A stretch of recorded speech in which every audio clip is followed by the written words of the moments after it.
Hey everyone, and welcome to the second episode of our series where we're going to learn how to build tools to help us save time using AI. So in the last episode, we looked at the fundamentals, the really important starting point, which is creating Claude projects. In this episode, we're going to see what we can do once we've set up that basic starting point and what we can start to do with a well set up project. So if you remember, the project is for my client who wants to rebuild his application that we used to use no-code technology, Bubble in particular, rebuilding it out in code using AI to have something that's more reliable, more user-friendly, and that he actually owns as well. So today, let's say my client's still thinking about it. He's looking to get investment, and so I want to make him a pitch deck. So let's see what I tried to do here. I already added the specifications for the project to the project files. I've added some Excel documentation as well that he gave me that shows predictions and statistics about the solution. And so Claude has, all I had to do here, which is a good example of why this is such a good starting point, is all I had to do was say, can you please make a pitch deck? And use HTML with clean, clear styling. If you don't know what HTML is, it doesn't matter. Just use that language because it'll make a much better pitch deck in HTML than if you ask it to make it directly in PowerPoint. It's not bad at making PowerPoints, but I think HTML always works better, and clients don't care if it's in PowerPoint or HTML. And I'll show you how to deploy that afterwards. So this very, very simple question is able to produce a very precise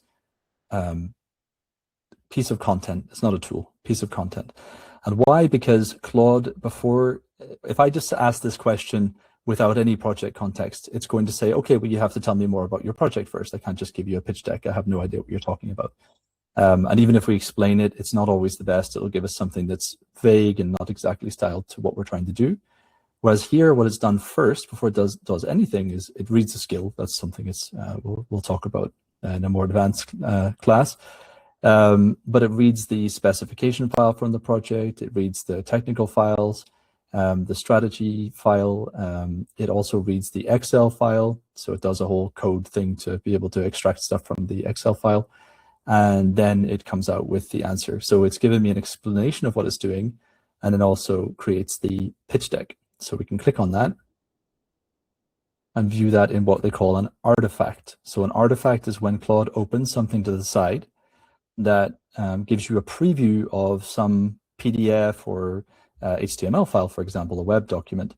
And so we can view it and give Claude feedback on it before we move on. So I can have a look through all the different slides, tell Claude if I like it or not, expand it so I can actually see it. I give Claude feedback on what I like, what I don't like, what language needs to be changed. And then once I'm happy with it, I can go to the same button we used for add to project. I can add it to the project because that's great context for future discussions about financial predictions and things like that. And now I have two choices to share it with a client. Either I do publish artifact, so that will create a web link with this file that I can share with anyone. They don't have to have Claude. If you're on a Claude Teams deal, that might be a problem. But if you're on the Claude individual or free account, it should be fine. And when you send that to the client, they will see this. So they'll have a Claude link, which you might not like. They'll have the Claude branding at the top, which again might make it look like you're giving away the secret that you made it with Claude. But it is a super easy and quick way to share the document with someone. But let's say you don't want to do that and you want to put it somewhere where it seems like you've done it by yourself. Click the arrow again, click download. Now, if you're tech savvy and your client is tech savvy, you can just send that downloaded file. As long as it's .html, you can send that directly to your investor because it'll open up in their browser and they'll see the same thing as you saw earlier, but now there's no Claude branding. It's 100% yours, which is great. But maybe you also want to have it on a specific domain, like you want to have it my domain, let's say proposal.communitycoiffeur.com for this guy, for example. I would recommend, there's lots of alternatives, but I would recommend using Netlify. It's super easy, beginner user-friendly.